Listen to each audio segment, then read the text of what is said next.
સહજાન સ્વામી મહારાજની જય, અક્ષર પુરુષોત્તમ મહારાજની જય, શાસ્ત્રીજી મહારાજ, યોગીજી મહારાજની જય.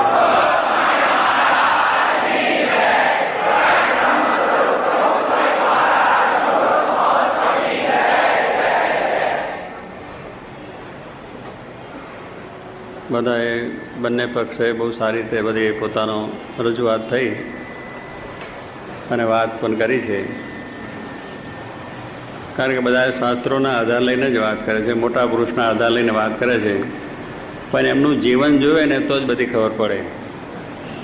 કારણ કે આ એ શાસ્ત્રોના આધાર લીધો કે નિષ્ઠાના આશરો રાખે એટલે તે થઈ ગયું, અને એમને ધર્મની વાત કરી. પણ મોટા પુરુષો જે વખતે કંઈક પણ જરૂર થાય ત્યારે એવા શબ્દો વાપર્યા હોય, કોઈ પ્રસંગોપાત, એટલે એની એ કંઈ મહત્ત્વ નથી, પણ એમનું જીવન કેવું છે, એમના જીવનની અંદર ધર્મ પણ છે, જ્ઞાન છે, વૈરાગ છે, ભક્તિ છે, બધું છે. ધર્મ એ પાયો છે, અને એની દ્રઢતા જો ન હોય તો મનુષ્ય જ નથી, અને એને કોઈ દિવસ એનો ઉદ્ધાર થાય પણ નહીં. કારણ કે પાયો જો મજબૂત ન હોય તો મકાન કઈ રીતે તમે રહી શકો. શ્રીજી મહારાજ એટલા માટે ધર્મ જ્ઞેયો સદાચાર, સદાચારની વ્યાખ્યા ધર્મની વ્યાખ્યા કરી કે સદાચાર. હવે સદાચાર એ આપણે કોને કહીએ? દારૂ પીએ એને, ચોરી કરે એને, વ્યભિચાર કરે એને, ટીવી જોવે એને, સદાચાર કોને કહો તમે? મારું કે આ માણસ સદાચારી છે, આ પ્રતિષ્ઠિત છે, આ ધર્મવાળો છે, એ આવો માણસ હોય એને કહીએ છીએ આપણે? એમાં ધર્મ, જ્ઞાન, દયા, સત્ય, અહિંસા, બ્રહ્મચર્ય, પરોપકાર, ભક્તિ આ બધું હોય ને આપણે સદાચારી કહીએ. સદાચારનું મુખ્ય વસ્તુ કે સદાચાર આપણામાં હોવો જોઈએ. પછી દારૂડિયા હોય ને એને કંઈક સાથે અને એનો મોક્ષ થાય એવી વાત જ નથી. કારણ કે પહેલો સદાચાર આપણા જીવનમાં હોવો જોઈએ, અને સદાચારથી જ આપણે આ થાય. શ્રીજી મહારાજે બધા શબ્દો અને બધું વાતો છે, તો પણ મૂળ વસ્તુ એમને મૂકીને કોઈ વાત કરી નથી. એટલે ચારેયની અપેક્ષા છે, ચારેયની જરૂર છે, પણ ધર્મ એ પહેલો વસ્તુ કરી છે. ચાર પુરુષાર્થમાં પણ ધર્મ, અર્થ, કામ ને મોક્ષ થાય, ચાર વસ્તુ લગી. એકાંતિક ધર્મ કહ્યું કે ધર્મ, જ્ઞાન, વૈરાગ ને ભક્તિ, એટલે એ વસ્તુ પહેલી આવે છે. એટલે સદાચાર, જેની અંદર સદાચાર હોય, માણસ સદાચાર રીતે વર્તે તો એ છે. તમે ઘરની અંદર બધું કુટુંબ રહ્યો છો અને મા બહેનની બધાની સાથે એક વ્યવહાર કરો છો, તો સદાચાર વગર એ કેવી રીતે રહી શકાય? એને તમે કેવી રીતે એને કહો કે એનો મોક્ષ થાય, કે એને એ મોક્ષ પામી જાય? ઘરની અંદર મા બહેન સાથે વ્યવહાર કેવી રીતે રાખો? સદાચાર રાખો છો કે નથી રાખતા? તો એ સદાચાર પહેલી વસ્તુ છે. એમાં પછી ના આ બધું અમારો વાંધો નથી, તમને બધાને કહે છે આ તો કુટુંબ ખરાબ, નીચમાં નીચ કુટુંબ છે, એમ થઈ જાય. એની વ્યાખ્યા બદલે સદાચારી નહીં કહેવાય એને.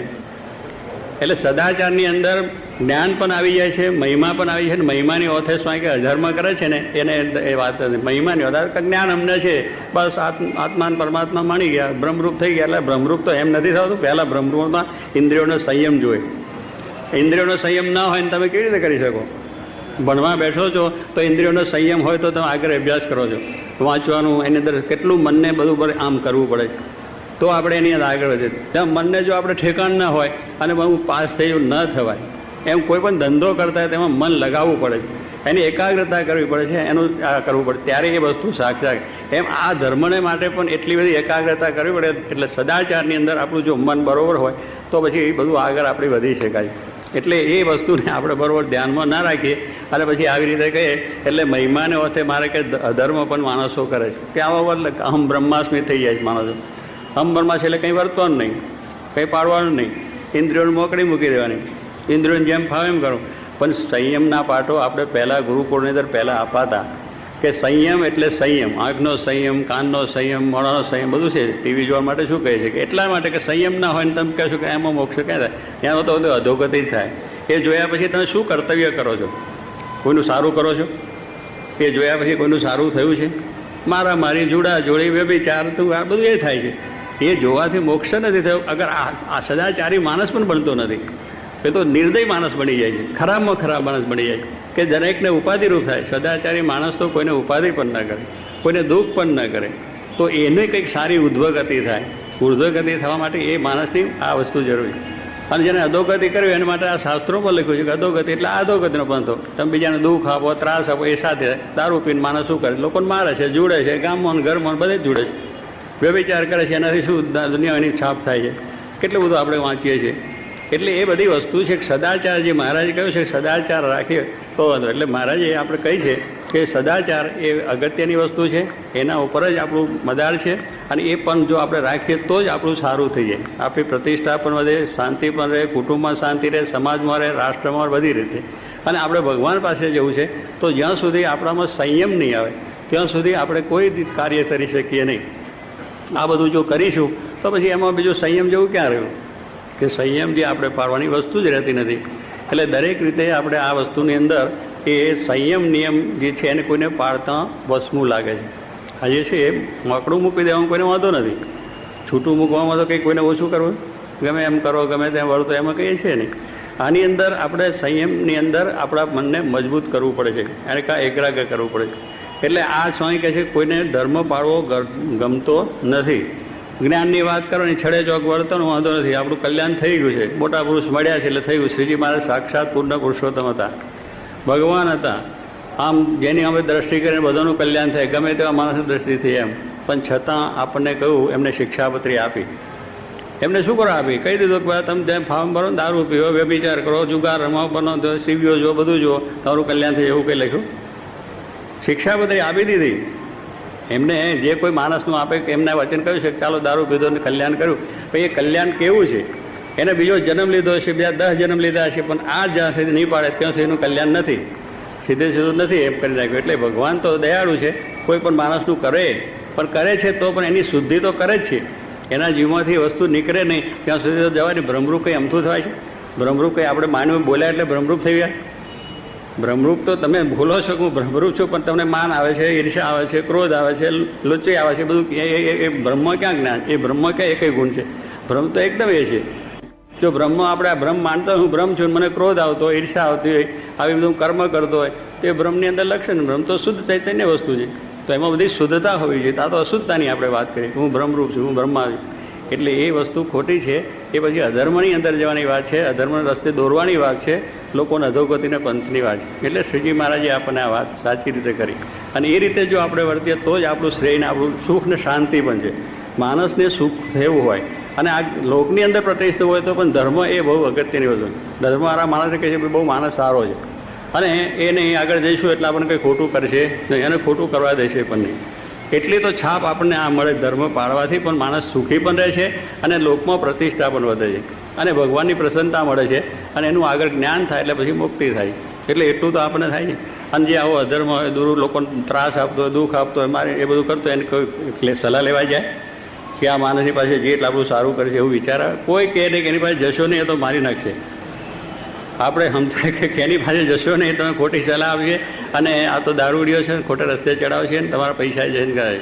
એટલે આ દ્રષ્ટિ છે કે આપણે સારાથી સારું થવાય છે, ખોટાથી ખોટું થાય. એટલે આપણે અધર્મ અને ધર્મ બે વ્યાખ્યાઓ શાસ્ત્રો પણ કહી છે. દૈવી ને આસુરી બે શક્તિઓ પણ કહી. આસુરી એટલે આસુરી, એનાથી કોઈ સુખ શાંતિ થઈ નથી, મુક્તિ પણ થતી નથી, આ લોકમાં પ્રતિષ્ઠા નથી, સુખ શાંતિ પણ નથી. તો જુઓ, ઘરની અંદર કોઈ પણ માણસને આપણે બધા જે હોય છે એમાં મુખ્ય કારણમાં શું છે કે આ બધું આપણું અમુક કારણ લઈને, પણ એમાં સંયમ નિયમ જો બધું હોય કુટુંબની અંદર બધાને, તો એની મধ্যે શાંતિ હશે કે દરેક પોતાના શાંતિ જીવનમાં જીવન કરે છે. તો એટલા માટે કંઈક આપણે ભગવાનની ભક્તિ છે, ભગવાનની પ્રાર્થના છે, એ હંમેશા થતી રહે, એમાંથી કંઈક સારું વિચાર આવે. પણ ઝઘડા કરી એનાથી કંઈ થતું નથી. એટલે આપણે મૂળ વસ્તુ છે કે ધર્મની વ્યાખ્યા શ્રીજી મહારાજ, એટલે સદાચાર એ આપણા જીવનમાં હશે તો પછી જ્ઞાન પણ દ્રઢ થશે, બ્રહ્મરૂપ પણ થવાશે, અને બધું સુખ શાંતિ પણ આવશે. એટલે એ વસ્તુ છે. એટલે આપણે મહારાજે કહ્યું આ બધું કરીએ છીએ એ સ્વરૂપ નિષ્ઠાની પણ વાત મહારાજે કરી છે. પણ પાછું લખ્યું છે કે હું સ્વરૂપ નિષ્ઠાની વાત કરું છું, એ અધર્મ ખોટા કરવા માટે નથી કહેતો. એ વાત મહારાજે વક્રારમાં લખી કે અધર્મ ખોટાથી એમ ધર્મ તો પાળવાનો છે, ધર્મ ખોટા થાય એને માટે નથી. ધર્મ જે મેં કહ્યો છે તો પાળવાનો, પણ ભગવાનની સ્વરૂપ નિષ્ઠા દ્રઢ જોઈએ. અને સ્વરૂપ નિષ્ઠા જેને દ્રઢ છે એ ધર્મનો કોઈ દિવસ લોપ નહીં કરે. ધર્મ આપણે ભગવાનનો મહિમા સમજીએ છીએ, જો મહિમા હશે તો સ્વામી કહે છે કે એની અંદર ધર્મ પણ સહેજ જ રહેશે, એ ધર્મનો લોપ થાય નહીં. જેમ માણસ છે એ ખાટી આંબલી ખાય અને ખાટી વસ્તુ ખાય તો આપણા આદાત ચવાઈ જાય, બરાબર, પછી એ સારો ભાત પણ ચાવી શકે નહીં, કારણ કે એની ખટાઈ ચડી ગઈ છે. એ ખટાઈને લઈને એ દોધથી ભાત જેવા પોચી વસ્તુ પણ ખાઈ શકશે નહીં. એમ જો આપણને જ્ઞાનની હું બ્રહ્માસ્મિની જો ખટાઈ ચડી હોય તો એ અધર્મ કરે જ નહીં. એ ખોટું કામ કરે જ નહીં, ખરાબ કામ કરે જ નહીં, એટલું આપણે સમજી રાખીએ. ધર્મ એની મેટે જ આવી જાય, ધર્મનું આચરણ એની મેટે થાય જ. એ અધર્મ કોઈ દિવસ કરે નહીં. હવે બધું દારૂ પીવાનો, વ્યભિચાર કરવાનો મોક્ષ થઈ ગયો ન થાય તો નરકમાં જવાની વાતો છે અને ખોટી વસ્તુ છે. એટલે એ વસ્તુ હા ખોટી. જે મહારાજે કહ્યું છે કે જો આ પ્રમાણે જેને ખરેખર ભગવાનનો મહિમા સમજ્યો છે, ભગવાનનો નિશ્ચય પણ છે, ભગવાનનો દર આશરો છે, એ કોઈ દિવસ ધર્મનો લોપ નહીં જ કરે. ભગવાન શ્રીજીમાન જે આજ્ઞા છે એનો કોઈ દિવસ લોપ નહીં કરે. સદાચાર રહેશે જ એના જીવનમાં. અને એને સદાચાર નથી રાખવો, આ બંબે બમ ઠોકે રાખે કે આમ કરો એટલે થઈ ગયું આપણું. અરે ભાઈ પગે લાગે કંઈ થતું, એ તો આ વસ્તુ આપણા જીવનમાં આવે જ જો ખરેખર મહિમા સમજ્યા હોય તો. ના સમજ્યા હોય તો પછી આપણે ગમે તે થઈ જાય છે. એટલે આ વસ્તુની અંદર આપણે શ્રીજી મહારાજની પણ છે, મોટા પુરુષોની આજ્ઞા છે, આ બધી વ્યાખ્યાઓ પણ છે. એટલે આપણા જીવનમાં સદાચાર એ અગત્યની વસ્તુ છે. એનાથી આપણે આગળ વધી શકાય છે. એટલે આ એક ધર્મ, એટલે ધર્મની તો ઘણી રીતે લોકો વાતોચીતો બીજો કરે છે, પણ શ્રીજી મહારાજ આપણે કોઈ સદાચાર એ આપણે સદાચાર એટલે શું છે એ સમજો. એટલે એની અંદર આપણે ખરું છે તે પેલું સત્ય, દયા, અહિંસા, બ્રહ્મચર્ય આ બધા ગુણો હોય એને સદાચારી કહેવાય માણસ. એને શુદ્ધ માણસ કહેવાય. કપડાં એક જણાએ શુદ્ધ પહેરાય તો આપણે કે શુદ્ધ કપડાં છે, કે મેલા જ કપડાં ગંદવાળમાંથી ગટરમાંથી લઈને આવ્યો તો એને ગંદવાળ કહેવાય. એટલે એ દ્રષ્ટિએ આપણા જીવનમાં આ વસ્તુ દ્રઢ થાય એ વસ્તુ સમજીને અને જો આપણે આગળ વધીએ તો વાંધો ના આવે તો ખરેખર બધાને ધન્યવાદ છે. એમને એમનું પ્રતિપાદન કર્યું. પણ મૂળ વસ્તુ છે કે આપણે તો આ સાચી વસ્તુ સમજાય. કારણ કે આવા વાદ વિવાદો દુનિયામાં બધા બહુ ચાલે છે અને એવું બંબે બમ કરીને બધું ચાલે છે. પણ આપણે તો ભગવાનને આશ્રયજીને ભગવાનને રાજી કરવા છે, મોટા પુરુષને રાજી કરવા છે.